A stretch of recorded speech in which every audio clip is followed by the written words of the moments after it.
गुरुदेव श्री कृपालु जी महाराज जी के चरणों में श्रद्धा सुमन अर्पित करते हुए प्रणय गीत का प्रसंग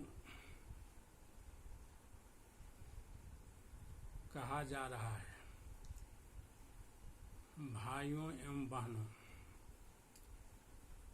प्रणय गीत में गोपियां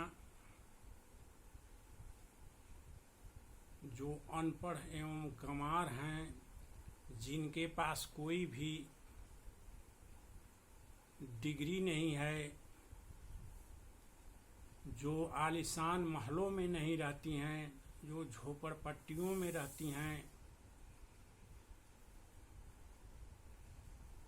वे गोपियां भगवान को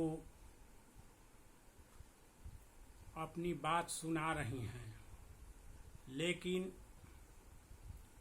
यह बात जो है वेदों, शास्त्रों, पुराणों, गीता सबके जो है सार तत्व हैं। इसमें एक एक शब्द भी बहुत ही गूढ़ हैं। गोपियों ने भगवान कृष्ण को कह रही हैं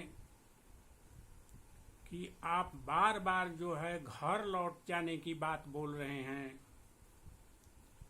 घर लौट जाने की बात बोलते हैं कि अपने पति के पास चले जाओ, अपने पुत्रों के पास चले जाओ, अपने सास ससुर की सेवा करो, अपने रोजगार में लग जाओ। लेकिन बड़े बड़े आत्मज्ञानी लोग केवल आपसे ही प्रेम करते हैं, दूसरे किसी से नहीं प्रेम करते हैं। कुर्वन्ति हि त्वयि रतिम कुशला अस्म आत्मनः कुशला अस्म स्व आत्मना। जो आत्मज्ञानी लोग हैं, निपुण आत्मज्ञानी लोग हैं, जो यह मान चुके हैं कि हमारा यह रूप शरीर नहीं है, मैं शरीर नहीं हूँ, शरीर तो विनाशशील है और हमारा रूप शुद्ध एवं चेतन है। तुलसीदास जी भी रामचरितमानस में लिखे हैं कि ईश्वर अंश जीव अविनाशी, चेतन अमल सहज सुख राशि। यह जीव जो है ईश्वर का अंश है। हमारे माता पिता वही हैं, उन्हीं से हम पैदा हुए हैं, लेकिन हमारा असली संबंधी वही हैं। लेकिन अपने असली संबंध को जीव भूल जाता है। यहाँ पर सबसे बड़ी जीव से भूल है, गलती है कि जीव जो है अपने शुद्ध चेतन स्वरूप को न मानकर इस शरीर को अपना मान लेता है। हम अपना मान लेते हैं अपने शरीर को जो है, और शरीर को अपना मान लेने से शरीर के रिश्तेदारों को ही अपना हम मानते हैं।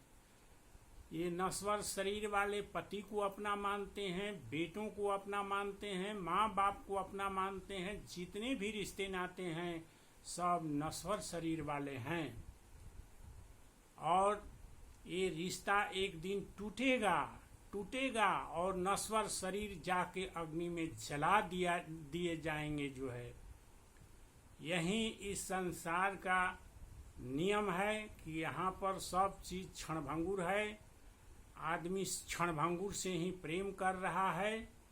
यह गोपियां कह रही हैं नित्य प्रिय आप, लेकिन नित्य प्रिय लगने वाले हैं आप, नित्य रहने वाले हैं, सदा रहने वाले हैं, और आप ही प्रिय हैं, सुंदर हैं, सुहावना हैं, सब कुछ आप ही हैं जो है। आपके जैसा सुंदर तो कोई चीजें नहीं है संसार में, सृष्टि में जो है। भगवान आप नित्य प्रिय हैं और गोपियां यह मान चुकी हैं कि इनसे हम लोगों का गहरा रिश्ता है और यही हम लोगों के असली रिश्तेदार हैं, और अपने पति के रूप में भगवान कृष्ण को मान ली हैं गोपियां। पति सुता आदि भी आतिदाई किम, गोपियां कहते हैं कि पति और सुता बेटा आदि से क्या प्रयोजन है, उनसे कौन सा सुख मिलेगा भगवान, उनसे कोई सुख नहीं मिलेगा। आप तो जो भी हम लोगों को सुख मिल रहा है वो आपसे मिल रहा है, दुनिया में जो कुछ भी मिल रहा है वो आपसे मिल रहा है, उनका सुख तो कोई सुख है ही नहीं है। वेद में भगवान कह रहे हैं, कठोपनिषद के दूसरी बल्ली का 13वां मंत्र है कि नित्यो नित्यानाम चेतन चेतनानाम एको बहुनाम जो विदधाति कामान तम आत्म अस्तम जे अनुपश्यन्ति धीरा तेषाम शांति शाश्वतम नेतरेशम। कहने का मतलब है कि नित्यो नित्यानाम चेतन चेतनानाम, जो वस्तु जीवित है उसका जीवित का कारण भी भगवान है, और चेतन चेतना नाम जो हम लोगों में चेतना है, सुनते हैं मनन करते हैं, बुद्धि है मन है, सबके द्वारा संसार के बारे में जो चिंतन करते हैं, यह चिंतन भी भगवान के द्वारा दी हुई शक्ति से ही हम लोग कर रहे हैं। एको बहु नाम जो विदधाति कामान, एक ही ईश्वर हैं भगवान हैं जो सारे जीवधारियों को, सारे मनुष्यों को जो इच्छा अनुसार जो फल लेकर काम करते हैं, उनको फलों को देने का काम जो है भगवान ही करते हैं, दूसरा कोई नहीं करता है। हम लोग जो है कल प्रकरण चला था कि माँ के पेट में आने के बाद, सृष्टि करने के बाद भगवान माँ के स्तन में दूध देते हैं, इसके बाद कुछ बड़ा हो जाने पर जो है संसार में फल फूल, दूध, दही, घी, अनाज, सारी चीजों का निर्माण भगवान करते हैं। भगवान ही क्षितिजल पावक गगन समीरा पंच रचित यह अधिम शरीरा, 5 तत्वों से यह शरीर बने हुए हैं, 5 पदार्थों से बने हुए हैं, और सब इस शरीर को बनाने से लेकर शरीर के पालन पोषण तक, और यह मनुष्य जो भी कामना लेकर काम करता है वो सब भगवान उसका फल आप ही देते हैं। फल देने वाला दूसरा कोई नहीं है, न पति है, न पुत्र है, न सास है, न ससुर है। दुनिया का कोई भी रिश्तेदार इतना बड़ा ख्याल नहीं रखता है जितना आप रखते हैं। आप ही हम लोगों के असली संबंधी हैं। वो घर में पिता सुत माने कहते हैं कि पति सुता आदि भी, माने पति और बेटा से और सास ससुर से क्या प्रयोजन है, हम लोगों का वो प्रयोजन नहीं है भगवान। हम लोगों का प्रयोजन है केवल एंड केवल कि आप हम लोगों को स्वीकार कीजिए और आप हम लोगों को अपने पैरों में जगह दीजिए। आपके पैरों सब कुछ छोड़ छाड़ कर आपके पैरों में हम लोग आ गए हैं भगवान। हम लोगों को निराश मत कीजिए, निराश मत कीजिए।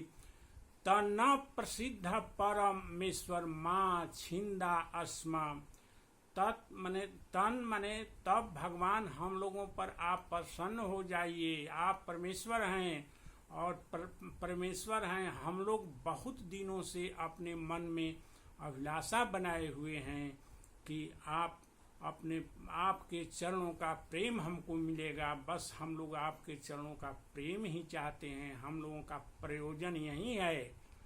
हम लोग अपने संबंध को जान गए कि आप ही असली हम लोगों के संबंधी हैं। हम लोग आपको पति के रूप में स्वीकार कर लिए हैं। आप हम लोगों के नित्य पति हैं, नित्य प्रिय हैं, और हम लोगों को अपने चरण कमलों में शरण दीजिए, शरण दीजिए। यही भगवान से गोपियां कह रही हैं। अब वेद भी कह रहा है कि तम आत्म अस्तम जे अनुपश्यंति धीरा, जो अपने अंदर भगवान को देखता है, अपने को शरीर नहीं मानता है बल्कि शुद्ध चेतन आत्मा मानता है, जो है तम आत्मास्थम, अपने अंदर स्थित, तम आत्मास्थम जे अनुपश्यंति धीरा है, जो बुद्धिमान मनुष्य अपने अंदर स्थित उन भगवान को बार बार देखता है, बार बार देखता है, उसका ध्यान तो कभी संसार में जैबे नहीं करता है, जो है वो तो केवल एंड केवल भगवान आप पर ध्यान करता है ना। और तेषाम सुखम तेषाम शांति शाश्वतम नेतरेशम, और वही जो अपने अंदर आपको देखता है, अपने स्वरूप को देखता है, वही जो है उसी को शाश्वत शांति मिलती है। वो सब माने कभी भी नहीं जाने वाली शांति को वह प्राप्त करता है। इसके पहले वाले मंत्र में 12वें मंत्र में कठोपनिषद के दूसरे अध्याय का दूसरे बल्ली का 12वें मंत्र में भी बात कही गई है कि एको बसी सर्वभूत अंतरात्मा एकम रूपम बहुधा जह करोति तम आत्म अस्थम जे अनुपश्यन्ति धीराः तेषां सुखम शाश्वतम नेतरेशम। जो अपने अंदर उन भगवान को देखता है, अपने को शरीर रूप में नहीं मानता है, अपने को शुद्ध चेतन रूप में मानता है, और यह मान लेता है कि संसार हमारा संबंध इस सृष्टि में किसी से है ही नहीं है, हमारा तो संबंध केवल एंड केवल भगवान कृष्ण से ही हैं। वही हमारे माता हैं, पिता हैं, बंधु हैं, भाई हैं, सब कुछ धन दौलत वही हमारे सब कुछ हैं। जो इस तरह की बात मान लेता है और दृढ़ प्रतिज्ञा कर लेता है, जो है उसी को शाश्वत सुख मिलता है और उसी को शाश्वत शांति मिलती है। बाकी किसी को शाश्वत सुख और शांति नहीं मिलते हैं। शाश्वत सुख के लिए संसार में आदमी मृग मरीचिका के तरह दौड़ रहा है, लेकिन सुख दिया न कहीं दिखाई, विश्राम कहाँ जीवन में। लेकिन सुख किसी को दिखाई नहीं पड़ता है, और जीवन में आदमी बहुत ही व्याकुल रहता है, छटपटाता रहता है, और वह हमेशा ही विक्षिप्त के तरह रहता है, पागल की तरह रहता है। और ऐसा अशांत आदमी जो अपने शरीर को छोड़ता है, वह कहाँ जाता है कि वह 84 लाख जोनी में ही जाता है, वो इधर उधर नहीं जाता है, उसकी स्वर्ग की गति भी नहीं हो पाती है। भगवान तो दूर की बात है कि भगवान का प्रेम वह प्राप्त करेगा, क्योंकि उसका संसार में उद्देश्य केवल एंड केवल धन दौलत कमाना है, केवल एंड केवल अपने मान प्रतिष्ठा को बढ़ाना है, संसार में अपने को शक्तिशाली स्थापित करना है कि हम ही सबसे शक्तिशाली आदमी हैं। इस प्रकार से आदमी जो है बेक्षिप्त होकर आज की दुनिया में इधर उधर घूम रहा है, लेकिन उसको सुख और शांति कहीं नहीं मिलती है, क्योंकि वह आदमी अपने को शरीर माना है, सबसे भारी भूल किया है, और शरीर के रिश्तेदारों को ही अपना माना है, और इस शरीर की सुख सुविधा के लिए ही वह हमेशा बेचैन रहता है। चाहे घर बनाना हो, मकान बनाना हो, गाड़ी खरीदना हो, चाहे मान प्रतिष्ठा बढ़ाना हो, जो कुछ भी करता है इस शरीर के लिए करता है, यह शरीर के लिए करता है। बस आज के मानव की सबसे बड़ी भारी भूल यही है। बस आज इतना ही, कल इसके बाद ओम शांति ही शांति ही शांति ही।